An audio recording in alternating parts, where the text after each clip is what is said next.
Hello बच्चों, स्वागत है आपका अपने YouTube चैनल विद्यार्थी विज़न पे। मैं जीशान अहमद लेकर आया हूँ बच्चों एक और रिवीजन की क्लास जो आपकी 5 नवंबर की स्पेशल क्लास होने वाली है। आपको सभी को पता है बच्चों, आपका एग्ज़ाम आ गया है, इसीलिए बच्चों हम रिवीजन वाली क्लास लेकर आ रहे हैं ताकि जिन बच्चों ने बच्चों लॉन्ग वीडियो नहीं देखा हो उनके भी इस बार बच्चों 90 या 90 से ज़्यादा मार्क्स ला सकें और वो भी अच्छे से अच्छे नंबरों से बच्चों एग्ज़ाम में टॉप कर सकें। और जिन बच्चों ने वीडियोस को देख रखा है उन लोगों के लिए बच्चों ये रिवीजन वाली क्लास होने वाली है। इसमें बच्चों हम most important question answer, long question answer, MCQ, साथ ही साथ में एक चैप्टर की पूरी समरी क्लियर करने वाले हैं। ये चैप्टर हमारा 7 है बच्चों, राज्य के नीति निर्देशक सिद्धांत और मौलिक कर्तव्य, यानी दो चीज़ों के बारे में पढ़ेंगे। आपको पता है बच्चों, नीति निर्देशक तत्व अनुच्छेद 36 से लेकर 51 में भारतीय संविधान के भाग 4 में है बच्चों, और नीति निर्देशक तत्व बच्चों आयरलैंड से लिया गया है। और ये सरकार की शक्तियों को बच्चों क्या करता है, बढ़ाता है बच्चों, ये बात ध्यान रखना। नीति निर्देशक तत्व प्यारे बच्चों सकारात्मक होता है, ये बात भी आपको ध्यान रखना है। तो ये नीति निर्देशक तत्व है बच्चों। मौलिक कर्तव्य मूल संविधान में बच्चों नहीं था। आज हमारे पास बच्चों 11 मूल कर्तव्य हैं। 42वां संविधान संशोधन बच्चों 1976 के द्वारा सरदार स्वर्ण सिंह समिति की सिफारिश पे बच्चों हमारे वहाँ पे मौलिक कर्तव्य को बच्चों जोड़ा गया था। यानी 10 मूल कर्तव्य 42वां संविधान संशोधन 1976 की सिफारिश से जोड़ा गया बच्चों। और जो 11वां मूल कर्तव्य है उसके लिए 86वां संविधान संशोधन 2002 को किया गया। शिक्षा का अधिकार, 6 से 14 साल के बच्चों को पढ़ने का अधिकार होगा। आइए बच्चों देखते हैं। ये बच्चों आपके इस पार्ट के मोस्ट इम्पॉर्टेंट प्रश्न हैं जो हर साल आपके एग्ज़ाम में आते हैं। पहला प्रश्न है बच्चों, राज्य के नीति निर्देशक सिद्धांत की प्रकृति का मूल्यांकन कीजिए। दूसरा आता है बच्चों नीति निर्देशक सिद्धांत का वर्गीकरण, शिक्षा की सार्वभौमिकता, बाल मजदूरी के ऊपर लिखना है, महिलाओं के सुधार के बारे में लिखना है, नीति निर्देशक सिद्धांत को क्रियान्वित करने में राज्य की क्या भूमिका होती है, मौलिक अधिकार और राज्य के नीति निर्देशक सिद्धांत के बीच में संबंध क्या है बच्चों, और हमारे संविधान में वर्णित मौलिक कर्तव्य के बारे में बताना है। वो बच्चों प्रमुख प्रश्न थे जिनके आंसर आपको इस वीडियो में मैं देने वाला हूँ। तो संविधान का लक्ष्य बच्चों न केवल राजनीतिक प्रजातंत्र की स्थापना करना है अपितु सामाजिक, आर्थिक और न्याय कल्याणकारी राज्य की भी स्थापना करना है। इसीलिए बच्चों भाग 4 के अंतर्गत नीति निर्देशक तत्वों का वर्णन किया गया अनुच्छेद 36 से लेकर 51 में।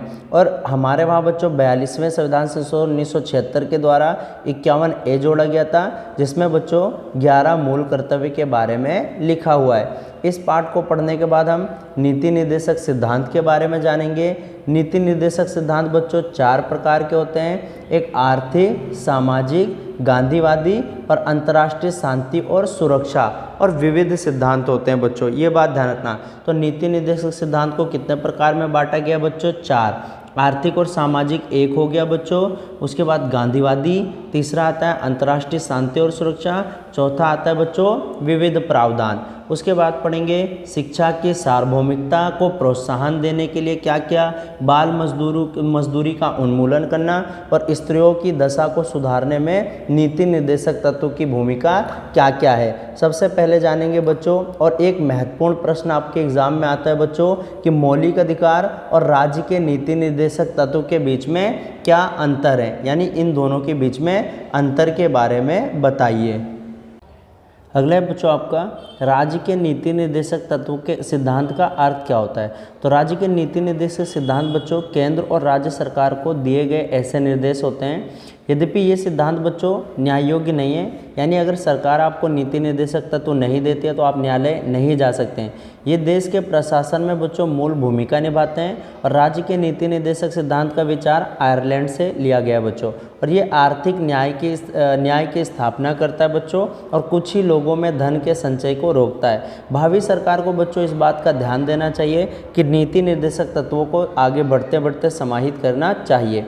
नीति निर्देश सिद्धांत बच्चों 4 प्रकार के होते हैं, मैंने बताया था, यानी 4 श्रेणियों में में उनको बांटा गया है। एक आर्थिक और सामाजिक सिद्धांत होते हैं, गांधीवादी सिद्धांत होते हैं, अंतर्राष्ट्रीय शांति और सुरक्षा संबंधी सिद्धांत और विविध सिद्धांत होते हैं। अब हम इन 4 प्रकार के नीति निर्देशक तत्वों के बारे में जानेंगे। सबसे पहला आता है बच्चों आर्थिक और सामाजिक सिद्धांत। इसमें बच्चों स्त्री पुरुष दोनों के लिए जो है आजीविका का पर्याप्त साधन होना चाहिए। कुछ हाथों में संपत्ति का संकेंद्रण नहीं होना चाहिए। अगर स्त्री और पुरुष एक ही काम करते हैं तो उनको समान मजदूरी देना चाहिए बच्चों। रोजगार के लिए स्वच्छ पर्यावरण तैयार हो, बच्चों का शोषण नहीं किया जाना चाहिए, ये सभी इसके अंतर्गत आते हैं, यानी आर्थिक और सामाजिक सिद्धांत। उसके बाद दूसरा आता है बच्चों गांधीवादी सिद्धांत।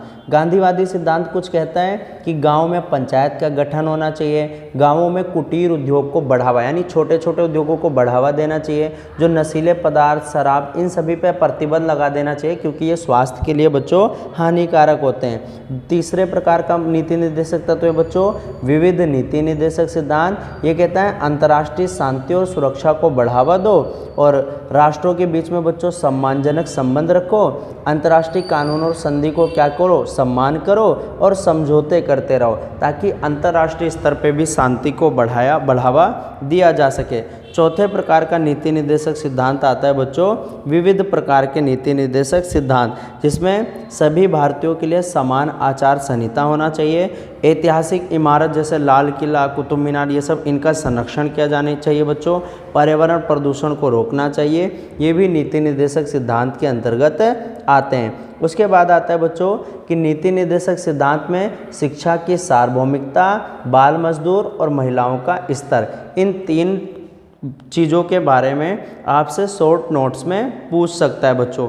तो शिक्षा की सार्वभौमिकता का मतलब होता है कि सभी को निःशुल्क शिक्षा मिलनी चाहिए बच्चों। संविधान लागू होने के बाद में ही 10 से 14 साल के बच्चों को बच्चों निःशुल्क शिक्षा अनिवार्य करने के लिए दबाव डाले गए थे, यानी जो 6 से 14 साल के बच्चे हैं ना उनको निःशुल्क शिक्षा मिलनी चाहिए। भारत की स्वतंत्रता के समय बच्चों भारत में सिर्फ 14% ही शिक्षित लोग थे, यानी बहुत कम थे। तो हमारी सरकार ने बच्चों शिक्षा के महत्व को समझा और हमारा जनसंख्या बच्चों लगातार बढ़ता जा रहा है, इसीलिए उस जनसंख्या को शिक्षित बनाने के लिए सरकार ने सर्वप्रथम बच्चों प्राथमिक शिक्षा को व्यापक बनाए रखने के लिए कई सारे प्रयास करे और प्राथमिक स्कूल खोले बच्चों जगह जगह। और इसके साथ साथ में बच्चों 15 से 35 वर्ष के आयु के जो अनपढ़ लोग हैं ना उनकी संख्या क्या हो रही थी, बढ़ती जा रही थी। इसीलिए 1986 में बच्चों राष्ट्रीय शिक्षा नीति आई थी। 1986 में क्या आया था,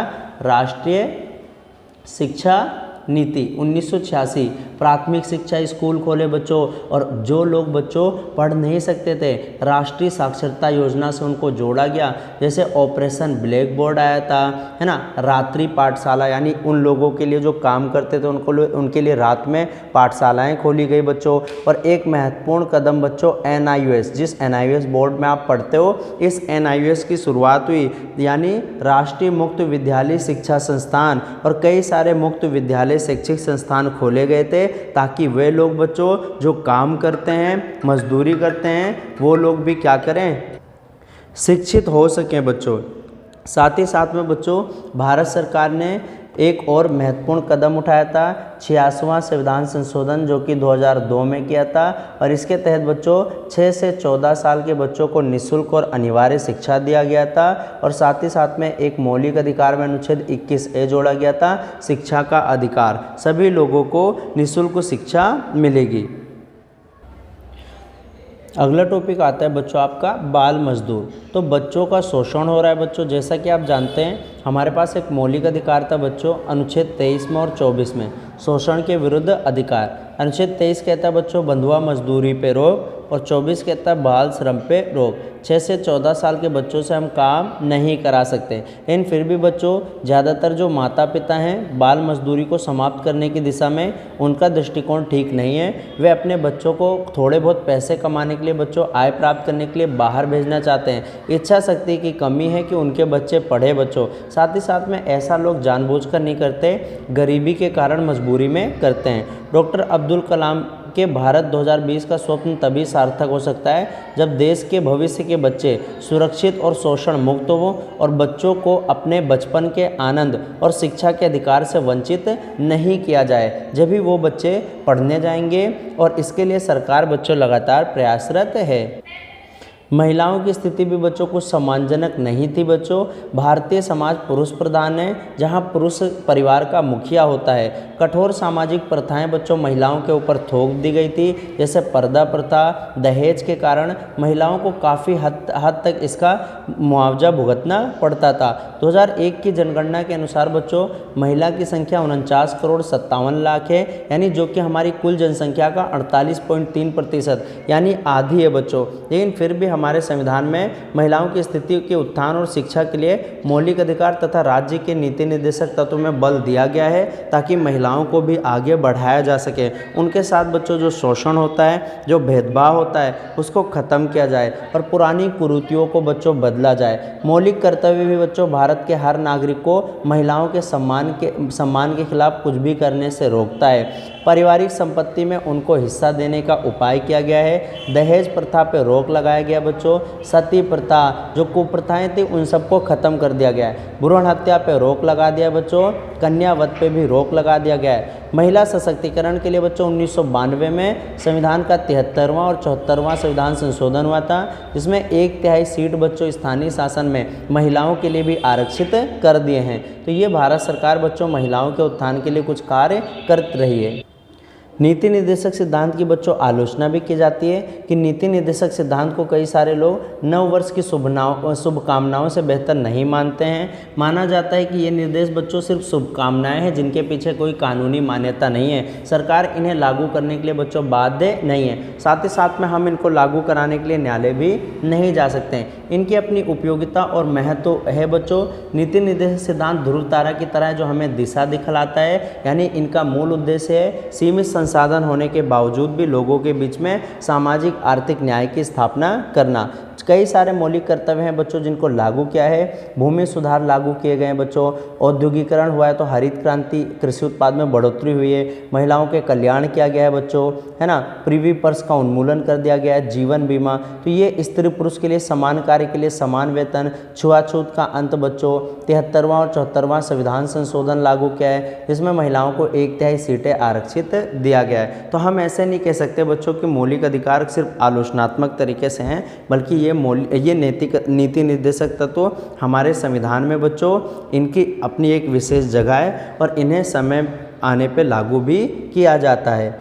अगला महत्वपूर्ण प्रश्न है बच्चों, मौलिक अधिकार और नीति निर्देशक तत्व में क्या अंतर है। मौलिक अधिकार बच्चों भाग 3 में है, नीति निर्देशक तत्व भाग 4 में है। मौलिक अधिकार अनुच्छेद 12 से 35 में है बच्चों। नीति निर्देशक तत्व 36 से 51 में है। मौलिक अधिकार अमेरिका के संविधान से लिया है। नीति निर्देशक तत्व आयरलैंड के संविधान से लिया है। मौलिक अधिकार बच्चों वाद योग्य है, नीति निर्देशक तत्व वाद योग्य नहीं है। मौलिक अधिकार जो है नकारात्मक है, क्योंकि सरकार की शक्तियों को घटाता है, और नीति निर्देशक तत्व क्या है बच्चों, सकारात्मक है। मोस्ट इंपॉर्टेंट प्रश्न है बच्चों, ये आपके एग्जाम में आएगा ही। अगला आता है बच्चों मौलिक कर्तव्य के बारे में। मूल संविधान में हमारे मौलिक कर्तव्य नहीं थे बच्चों। इस मौलिक कर्तव्य को 42वें संविधान संशोधन 1976 के द्वारा जोड़ा गया था, सरदार स्वर्ण सिंह की समिति के सिफारिश पे। 10 मूल कर्तव्य जोड़ा गया था बच्चों। 11वां मूल कर्तव्य 86वां संविधान संशोधन 2002 को शिक्षा का अधिकार जोड़ा गया था, और ये बच्चों भाग 4A में अनुच्छेद 51A के अंतर्गत हैं। 10 मूल कर्तव्य पहले थे, अब कितने बच्चों, 11 मूल कर्तव्य हैं। कर्तव्य की सूची में बच्चों संविधान का पालन करो, राष्ट्रीय ध्वज और राष्ट्रगान का आदर करना है पहला।